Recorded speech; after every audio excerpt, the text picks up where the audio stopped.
Salut tout le monde, bienvenue pour la 6e vidéo de ma chaîne YouTube. Hey, en passant, vous me voyez? Mon Dieu! Et oui, pour ceux qui m'avaient jamais vu, qui n'avaient jamais eu la chance d'aller sur mon Facebook ou me voir en live sur Twitch, me voici sur ma caméra pas en direct, là, en vidéo avec vous. On va parler aujourd'hui de psychologie du poker. Je vous rassure, la prochaine vidéo va être la deuxième vidéo sur le 3bet. En attendant, on m'en a parlé beaucoup. La psychologie au poker. Je vous donne un exemple rapide. Quel est le but au poker?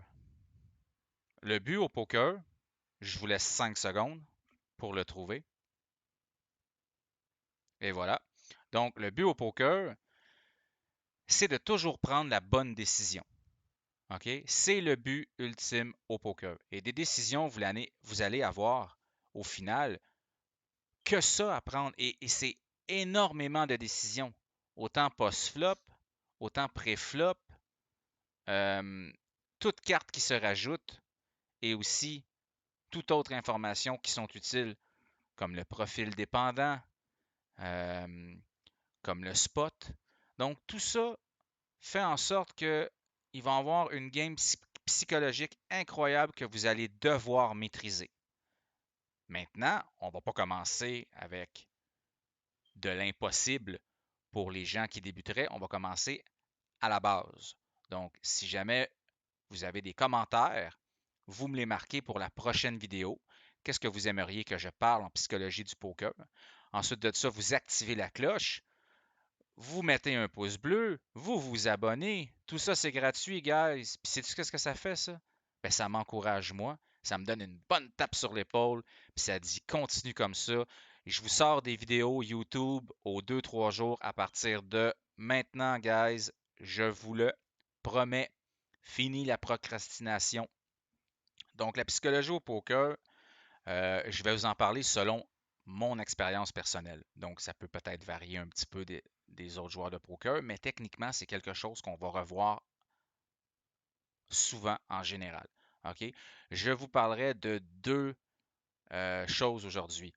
La psychologie en général sur le poker en ligne et la psychologie en général sur le poker en casino ou en poker room. OK?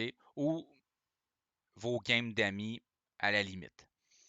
Euh, vos friendly games de poker.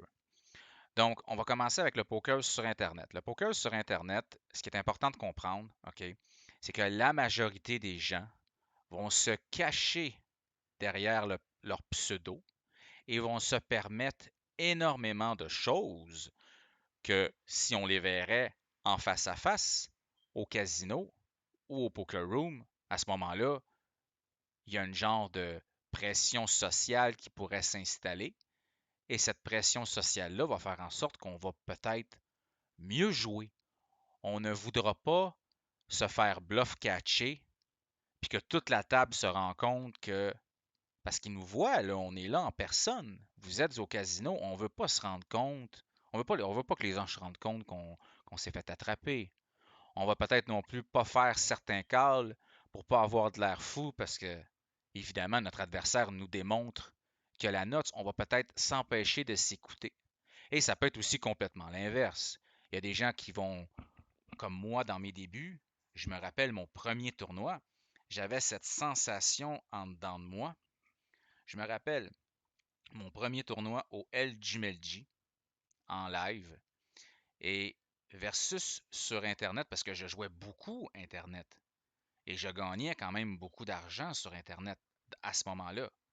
J'avais un de mes amis, il me coachait, on faisait énormément d'argent, je veux dire, versus ce que j'aurais pu faire en allant travailler à temps plein.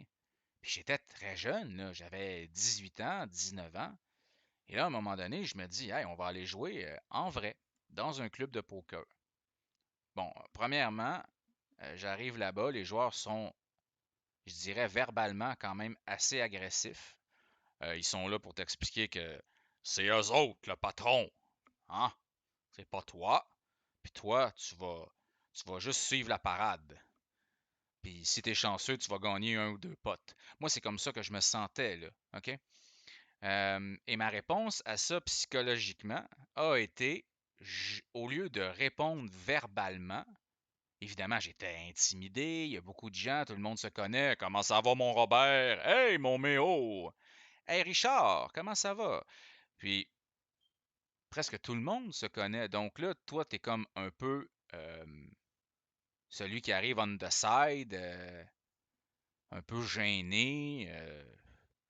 Donc, mon non-verbal, le fait que j'ai pas, le fait que je me sois pas exprimé verbalement, j'ai ressorti ça avec les jetons de poker, moi. Je sais pas si c'est une phrase qui se dit, là, mais je vous donne l'exemple. J'ai Ace Jack, je manque le flop, je décide de c-bet, le turn sort, il sort à rien, je décide de Barry bet, il sort à rien, puis ça river, je décide, mettons exemple, d'aller all-in ou de miser là, la moitié de mes jetons ou plus, tout simplement pour faire folder la personne qui est en face de moi. Mais je ne me reconnais pas dans cette situation-là. Premièrement, j'ai payé cher pour jouer le tournoi. Et deuxièmement, je suis venu ici pour m'amuser. Je ne m'amuse pas parce que j'ai cette espèce de mentalité de me faire respecter sur la table. Donc déjà là, ça va vous arriver. Que vous soyez débutant ou que vous soyez avancé, ça ne change rien. Parce que ça peut aussi se retrouver dans un tournoi plus cher. Donc, exemple, vous faites un tournoi à 300, 500 dollars. Vous voulez démontrer que vous n'avez pas peur. Vous vous dites, je vais dominer la table. Les gens vont peut-être plus folder si je suis plus agressif. C'est un tournoi à 300, 500 dollars, whatever. Donc là, on parle de psychologie en général au poker. Ça ne veut pas dire que vous allez avoir ce genre de raisonnement-là. Ça veut dire qu'il y a des grosses chances, à quelque part, que vous soyez débutant ou avancé, que vous allez, à un moment donné ou à un autre, vous retrouver dans cette situation-là. Donc, les situations que je viens de mentionner me sont arrivées en poker live. Online, c'est différent. Online, on est caché derrière un pseudo, donc notre agressivité, notre contrôle du jeu va être meilleur, c'est sûr. Pourquoi? Parce qu'on voit le dessus de la table, comme s'il y avait une caméra en haut comme ça. On voit tous les joueurs, on voit les stacks, on n'a pas besoin de se demander qu'est-ce qui se passe. Désolé, j'ai le pied qui me gratte de bordel de merde. Bordel de merde! Alors, les mecs et les filles aussi, très important. Ce qu'il faut se rappeler de ça ici, c'est que sur Internet, on est camouflé par un pseudo, donc on peut être beaucoup plus agressif qu'en général. OK? On peut aussi tout simplement en avoir rien à foutre et quitter automatiquement la partie sans être obligé de sortir d'un endroit physique, aller rejoindre son auto, prendre le métro ou un bus pour s'en aller à la maison. Donc, beaucoup plus facile de spew son cash, de spew ses jetons. OK? Mais il y a aussi, comme on vient de voir, l'effet qui peut arriver en live. Donc ça, c'est deux choses qui peuvent se retrouver et dans un et dans l'autre. Et aussi, peu importe le profil, à moins d'être un top reg, que ce soit un reg moyen ou un fish ou un récréatif, tout le monde est susceptible d'avoir ce genre de mentalité-là. OK? Il faut aussi comprendre une chose sur Internet. La majorité des gens qui vont jouer sur Internet, et là, c'est une chose qu'il faut absolument comprendre. Il y a des gens là-dedans qui vont juste faire ça pour le plaisir, parce que ça les divertit. Eux ont un budget et vont juste perdre cet argent-là. Donc, ton état psychologique n'est pas du tout le même que celui qui joue pour gagner sa vie. Exemple, moi. Donc, jamais je ne peux me permettre d'avoir cette attitude-là, même si à un moment donné ou à un autre, je vais faire un spew. Je ne suis pas à l'abri de ça. Et c'est ça qui est important avec la psychologie du poker, c'est que si vous mettez au courant de ces faits-là, si vous en prenez connaissance et que vous êtes à l'affût de ça, votre game de poker va faire ça ici. OK? Un exemple que tout le monde a déjà eu dans sa vie, le tilt. Le tilt fait partie de la psychologie du poker. Pourquoi? parce que c'est seulement en comprenant l'effet psychologique que ça va vous procurer, le tilt, donc comment sentir le tilt monter et comment le stopper. Tout ça, ce sont des trucs psychologiques. Il n'y a absolument rien sur votre table de poker, peut-être à part de gagner 2, 3 gros pots back-to-back puis vous reprendre ou vous refaire. Je pense qu'il n'y a rien à ce moment-là qui va vous sauver à part un bon entraînement psychologique. Donc, de se protéger du tilt, c'est très important. Voici quelques trucs et on va finir avec ça. Pour la première vidéo, me semble que ça a bien du bon sens. Donc, pour se protéger du tilt, la première chose qu'il faut faire, c'est se rendre compte qu'on est en tilt. Moi, par exemple, quand je suis en tilt, je sens une chaleur me monter, surtout en live, parce que là, on perd beaucoup plus d'argent qu'online. En tout cas, pour moi, les pots sont beaucoup plus gros en live. Donc, je sens une chaleur m'envahir. Et cette chaleur-là me met dans un état de frustration. Aussi, online, ça peut se représenter sur le fait que je ne suis pas capable de revenir d'une main, même 10-15 minutes après. Je sens que à cause de ça, je cale plus loose, je fais plus de bluffs. Mon jeu a complètement changé. OK? Je me retrouve, au lieu de jouer une A-game, je joue ma B-game ou ma C-game. Donc, ma partie A, là, le meilleur niveau que je peux être. Là, je passe de ma meilleure manière de jouer à, à une de mes pires manières de jouer. Vous pouvez aussi spew, ça peut mener à des broke incroyables de bankroll.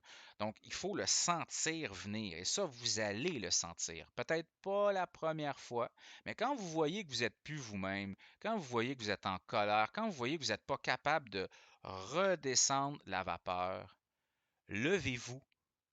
Sortez de l'endroit de où est-ce que vous êtes, allez prendre une marche, mettez tout en pause, OK? Et tant que ça ne passe pas, vous revenez pas.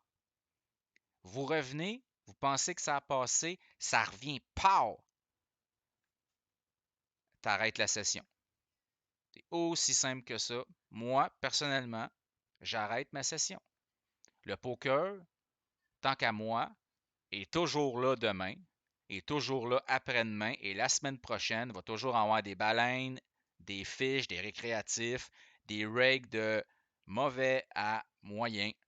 Donc, pourquoi aujourd'hui, demain, après-demain, si je me sens pas apte psychologiquement, que ce soit j'ai de la peine, je suis en colère, euh, il se passe quelque chose d'autre autour de toi, ou juste tu joues mal au poker, prends un break, c'est pas grave. C'est le meilleur conseil que je peux vous donner. Pourquoi? Ben, parce que imaginez l'argent que vous allez sauver avec ça. Imaginez 2 secondes que vous soyez capable de contrôler vos tilts. Plus de spew, plus de broke, plus de soirées que tu perds 5 à 10 stacks en cash game. C'est fini les chocages sur les tournois à tout donner tes jetons, puis à te dire, maudit, j'aurais pas dû jouer ça de même. Fait que tout ça fait en sorte, guys, que les prochaines vidéos de psychologie, j'espère que vous allez aimer ça. Moi, ça me fait super plaisir de vous dire ça, mais c'est tous mes trucs à moi. Hein, fait que j'espère juste que ça va vous aider. Vous avez des commentaires constructifs, guys, sur ce que j'ai dit ou sur ce que je pourrais amener. Marquez-moi-les en commentaire. En attendant, je vous dis un gros merci à vous autres de me suivre, autant sur Twitch, YouTube, Facebook. Je vous rappelle qu'il va y avoir un party en live sur YouTube demain soir. Après la partie de hockey, on va faire du poker. Ou sinon, on va juste chiller sur YouTube. Je ne sais pas trop ce qui va arriver.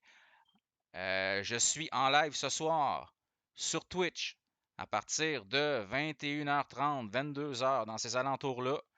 L'incroyable Spinnerman sur Twitch. Venez voir mon live. On va faire du poker, mais ce soir, ça va être du gaming. Donc, je vous laisse là-dessus. Je vous dis un gros merci, une bonne fin de soirée à vous autres, un gros bye bye et à la prochaine!